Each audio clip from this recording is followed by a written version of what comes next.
The first question to ask is, what is it called, this lake? I don't know. The second would be, well then, where is it? I don't know that either.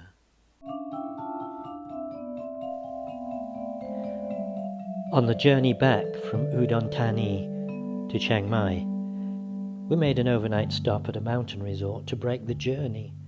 Next day, after breakfast, we took a little walk through the woodland below the balcony to get a little exercise and some fresh air before returning to the car and the rest of our journey. The grounds of the hotel were beautiful. Exotic plants, tiny ponds, expertly laid out to beguile the visitor. Of course we would return if the opportunity ever arose. Who would not? We pulled away and drove down the mountain road to where it met a broader road that led to the highway. An additional side road beckoned. We had time, so we decided to explore.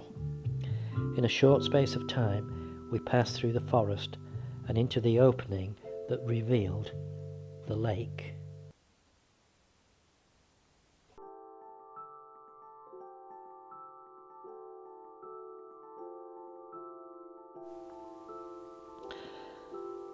A platform with a roof protruded from the shoreline into the water, and a couple of buildings stood not too far away.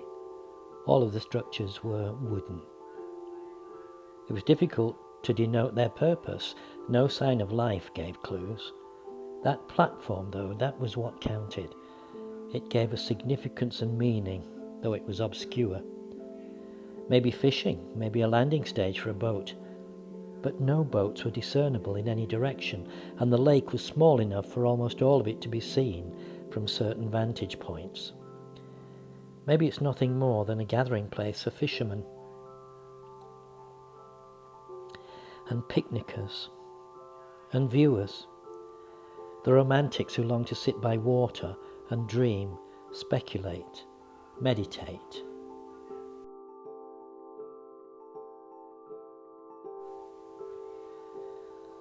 William Wordsworth said, "A lake carries you into recesses of feeling otherwise impenetrable."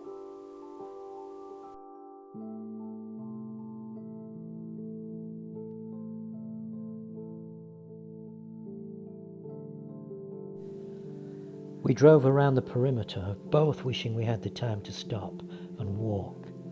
But it would take too long, and we had a schedule to keep to get back home.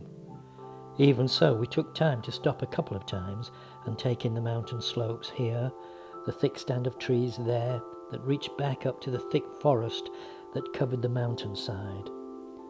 We heard the gentle sound of waves lapping, of the birds overhead, and crickets noisily proclaimed their secret lives in the trees. In parts the water was still like glass, other parts had ripples reminding us of the dynamics of life and the universe.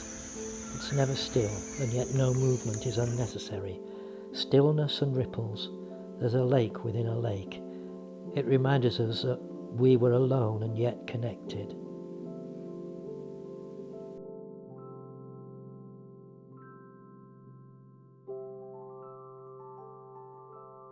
So lovely was the loneliness of a wild lake.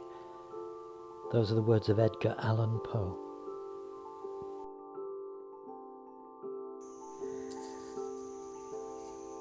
A little further round we were in an open grassy area, out of tree shadow and fully embraced by the morning sun. We sat for a while and noticed fish jumping. Other life was here, albeit life depended on the lake itself, on the water. We sat on the edge of a whole world that was nevertheless a part of our world, and it beckoned us to be more closely involved, to unite our worlds in our own perceptions, for it was our minds that created the separateness.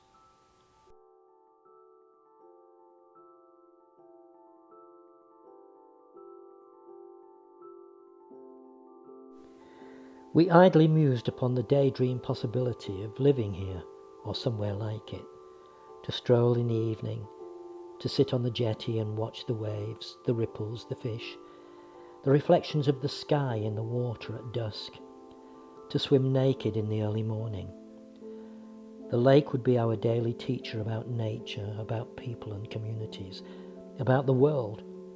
A religion without religion, worship and peace in one endless, tranquil moment.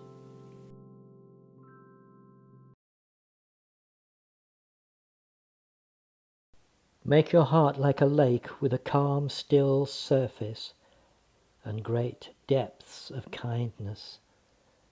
These were the words of Lao Tzu.